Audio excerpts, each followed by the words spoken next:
The Love Life and Lose Weight podcast will teach you the art and science of changing your habits around food. If you know what to do, but can't figure out why you're just not doing it, this is the right podcast for you. I'm your host, Advanced Certified Weight and Life Coach, Heather Beardsley. I've helped hundreds of women just like you figure out how to think and eat like a normal eater, lose weight, and love life on the journey to goal weight and beyond. Welcome to episode 21, How to Stop Your Nighttime Snacking Habit or Nighttime Eating Habit. This is what I find is almost universally the number one habit that's in the way of your weight loss. Nighttime snacking and eating is defined in this context of this conversation as eating that happens after you've had your meal and before breakfast, sometime in there.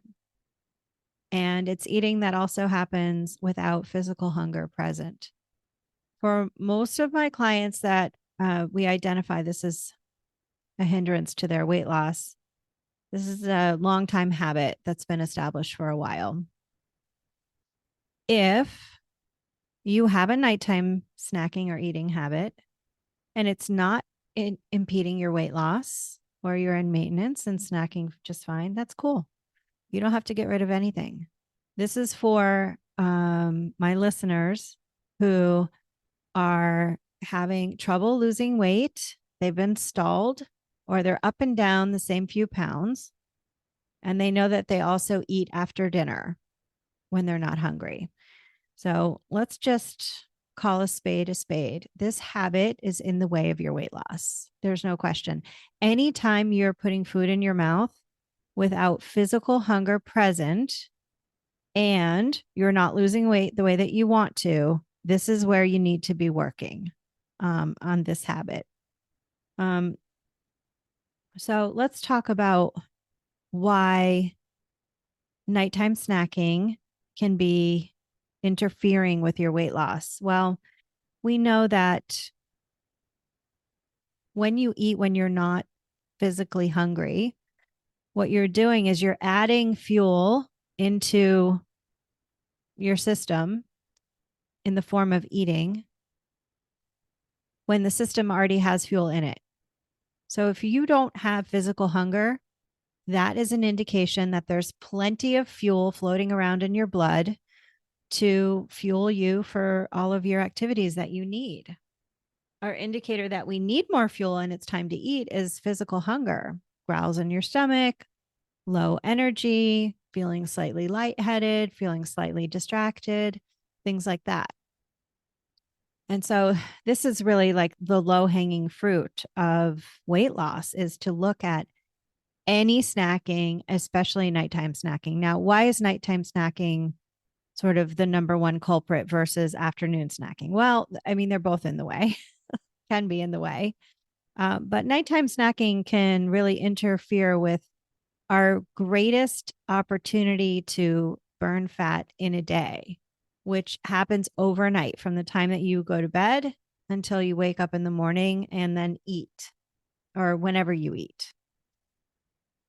This overnight period is designed for your body to do the functions, complete the functions, spend its energy on the functions that normally in the course of a day, it really can't attend to. So this is when your body heals itself. It kind of rebuilds proteins and takes out junky proteins and fights any invaders, recharges and rests and all that stuff. And that's why, like, we can tell why it's a problem for those of us who have an Oura ring. If you ever looked the next morning after you've been eating at night when you're not hungry, the Oura ring knows. Well, how does it know? Well, it knows that your respiration rate and your heart rate is increased. When we're actively digesting food, that takes resources from your body. And in response to that, your respiration rate and your heart rate will be increasing as you're actively digesting. So we know that the body is required to handle this extra fuel. that it doesn't need if you're not hungry when you're eating it. And that will interrupt your fat loss because you can't do both at the same time. If you've eaten when you're not hungry, your body is in storage mode. So it's going to take that extra fuel and it's going to store it away, either as stored blood sugar, which is called glycogen. And the place that goes is in your muscles and your liver. And, or it'll be stored away as fat. It'll be converted into fat and then stuffed away into fat cells for later use, emergency use. So this is why snacking when you're not hungry is directly in the way of your weight loss. What you want is to meet the hour of your bedtime, like where you're mostly done digesting. I think if you looked up the research on this, I think it's about 3 hours for your body to kind of completely digest a meal, more or less. So you want to be thinking about, like, when you go to bed at night, you want that to happen at least 3 hours after your last meal. So for most of us, let's say that we're eating dinner at 6. Then if you're having a nighttime snacking or eating habit at 8 o'clock and you're going to bed at 9:30 or 10, you're still in active digestion when you go to bed and you're losing a few hours of potential fat burning that would normally be happening at night. So let's say you did have your dinner at 6 and you went to bed at 10. That's 4 hours after your meal. By the time you're asleep, your fuel in your blood will be starting to run low. You don't feel physical hunger when you're sleeping. Your body is just designed to go into stored forms of fuel and pull those out to keep you alive overnight. That's why no one dies from low blood sugar overnight. Like, we don't feel physical hunger. Most of us never wake up because, the fuel is running low. Our body just like takes care of it while we sleep. Obviously, this is for a reason. Sleep is super, super important. The body wants us to keep sleeping. So it has evolved to have storage mechanisms for fuel that kick in when we need it to. So this overnight period is the greatest, longest period of time that we can burn fat. We want to maximize that as much as possible. The other windows that we have to burn fat and lose some weight are happening during the period of time when we start to feel physical hunger up until the period of time when we start eating. So that's why we want you to sort of allow your hunger to build over time and not run to eat at the slightest suggestion of hunger. We want to maximize those fat burning windows as much as makes, common sense to do so. We don't want you going so far beyond hunger that you're over hungry and then you're overeating, right? So this is all about like learning what is a comfortable window of tolerance for you to actually look forward to feeling hungry up to 3 times a day, ideally. And if you do that, you will be having like 3 pockets during your day: before breakfast, maybe before lunch, and maybe before dinner. Now, everyone is different, so maybe yours is slightly different, and that's okay. Where you are also burning fat in addition to overnight. So for this reason, snacking when you are not hungry is directly in the way of weight loss. As a culprit, when we're in a situation where we're not losing weight like we should, but we're justifying our snacking habit when we're not hungry. It just doesn't make sense. Like when we want to lose weight, we kind of make a deal with our body, which is, I am going to provide you with some of the calories that you need, but the rest of the calories that you need, we're talking to the body here, you're going to use from your stored calories. So you'll use some of your glycogen and some of your fat to make up for the difference. So it's an agreement, right? We know we have to eat less. And so snacking is the first easiest way to eat less. Look, if you want to keep your snack and just take it as a meal, like feel free. As long as you're having it when you're physically hungry, that's fine. I don't give a shit whether you have your actual meal or if one of your meals is snacks. It doesn't really matter. Like as a long-term strategy, you know, weigh it, right? But we're not talking about that. We're talking about losing weight. And so many members that I coach, they come to me and they say, I'm not losing weight, or I'm losing and gaining the same few pounds, or it's taking so long. And then I ask them about it. And sure enough, like it's usually snacking when you're not hungry, but they want to hold on to it. And here's why. Snacking when you're not hungry provides comfort and soothing, or a distraction from things that don't feel good, feelings that don't feel good, thoughts that don't feel good. It's like trying to take a pacifier or a baby blanket away from a child. A child is not going to want to give it up. And it's understandable. You're not going to want to give up your snacking either. Snacking gives you dopamine in the brain. It tastes great in your mouth. It's always going to, right? Our food tastes wonderful that we snack on. And so you're not going to want to give it up. But how does a child do it when we ask them to give up their pacifier or their blanket? Or what do we do when we decide we're going to stop biting our nails? Like we get uncomfortable. But we know that eventually we're going to re-regulate our nervous system and find other self-soothing habits to help us that don't have the negative consequence of interrupting our weight gain. I mean, our weight loss. Excuse me. Okay. So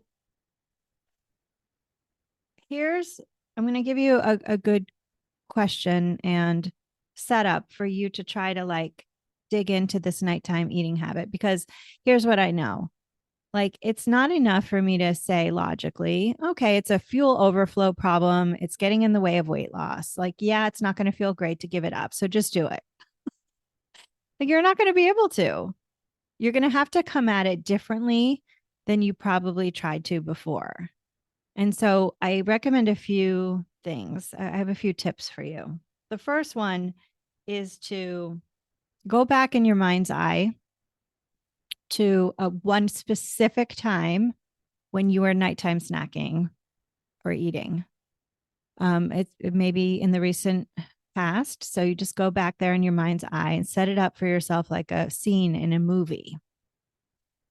This is really important. You've got to understand that, like, in the moment when you're thinking about eating, when you're not hungry, that activity, that action is serving a purpose for you.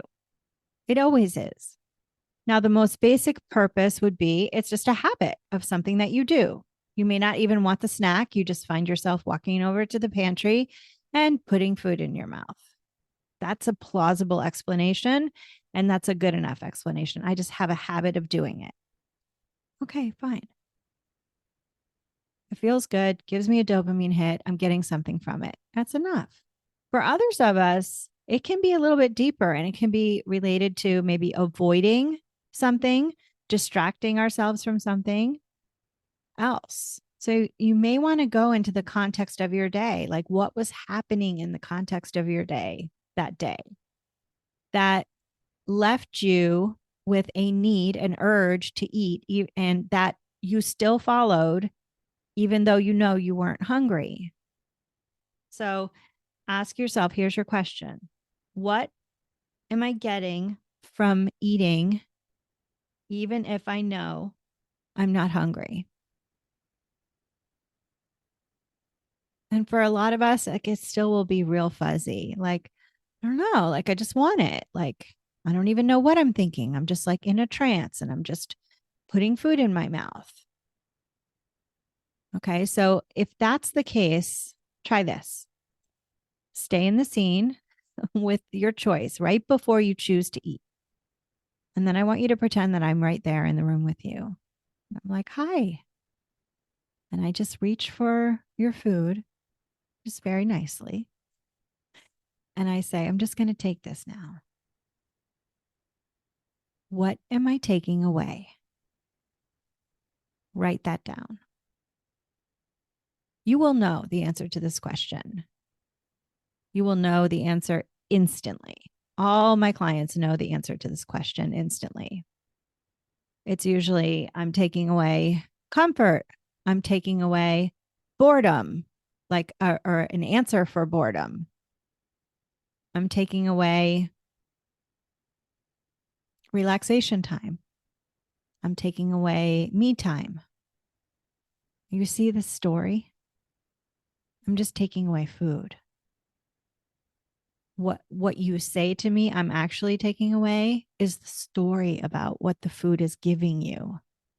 That story has all the clues in it as to why you're using food to feel better or emotionally regulate your life. So, this is how we use the overeats. We look into the structure of the overeat, the whys, the contributing factors, and we pull out from the overeat what's needed in a spirit of experimentation and trying some things. Because what you're going to do is you're going to like try to meet the need that you were using the food for with like directly giving the need to yourself, meeting that need. If it's boredom, let's say it's boredom.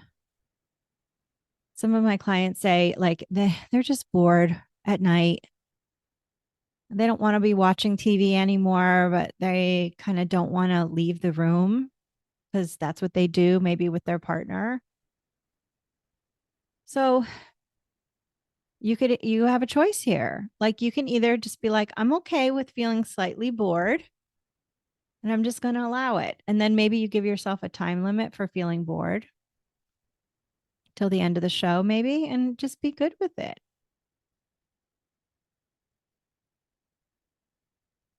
Maybe what you want to do is have a conversation about how you never get to watch the show that you actually want to watch because you never say anything. Maybe it's that. Maybe you're people pleasing with TV and your brain is like so bored with that. You know, sometimes when I want to watch a different program that's like very maybe a chick flick or something, and my husband's not really into it, I just go in the other room. And I'll just like, I'll say, like, hey, I want to watch this. Are you into it? If not, I'm going to just watch the show and then I'll be back. You know, our urges and our overeats are trying to like give us a flag wave to get our attention about what is needed from your life when food becomes not good enough of an answer anymore. Okay. Um, Second tip for you to work with nighttime eats is to really change up your environmental cues. Environmental cues are one of the most powerful indicators that you will just unconsciously get into the habit of doing what you've been used to doing. So for many of us, like if there's food left out after dinner, that is a powerful cue that will draw you over there and that's to have you start like picking at food. This is why I don't leave cookies out on the counter. That's too, I'm setting myself up. If I see a visual of a cookie during that nighttime time of my night where I can be susceptible to urges, I'm setting myself up for things to be harder than they have to be. I just put the food away. And this is why I close the kitchen, load the dishwasher, wipe down the counters, turn off the lights in the kitchen, and then I go and brush my teeth and do my like nighttime routine. And then when I come back out into like the TV watching area off the kitchen, I feel like I'm in a different space between my relationship to the food area and the evening.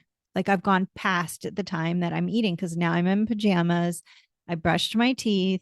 I'm now making my nighttime tea. It's way, way easier for my brain to be like, oh, yeah, we're like eating's done. Okay. So if you have an eating chair, an eating couch, that always seems to like be associated with urges to eat, and you got to change it up. Change. You could even change the location of the furniture in your room. Sometimes that's enough.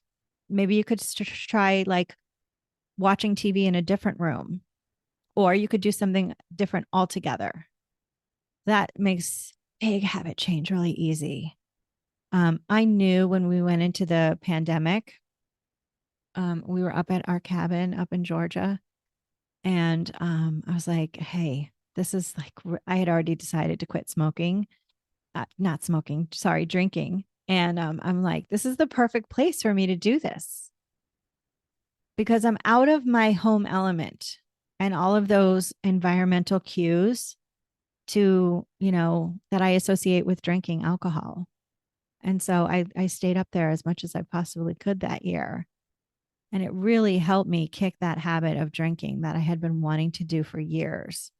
So change your environment, change it up as much as possible. Give yourself reminders if you want. Wear something different, I mean, I can't emphasize this enough. Be creative with it. Okay. So the other thing you can do is keep your fingers and your mouth busy. Um, my husband does this. He chews on ice at night. There's a lot of crunching going on at night, but I don't mind it. I know that it helps him. It's just like he likes to have something going on with his mouth. Um, those of you who love to like chew gum or chew on a toothpick or something else, it might just be enough of a distraction that your mind's like, oh, we already got something going on with our mouth. We don't need food. Anyone who's quit smoking knows that that's a powerful way to redirect attention to, your hands and your mouth that's associated with the habit of indulgence, right? Okay. The next thing you can do is tell the truth about the urge when the urge comes. So an urge to eat will be like, oh, we should have some cookies, or wouldn't that be nice to have some Doritos or some whatever, crackers, pretzels. I hear a lot about nighttime snacking with pretzels and chocolate. So when you hear that urge, when you notice that thinking to eat, you just tell your truth, which is, I'm thinking about eating, and this is the exact thing that's in the way of my weight loss. And then you could do like a what if scenario. So just call snacking your dream stealer. If snacking is in the way of your weight loss, just be like, I don't steal my dream from myself. No snack is worth that.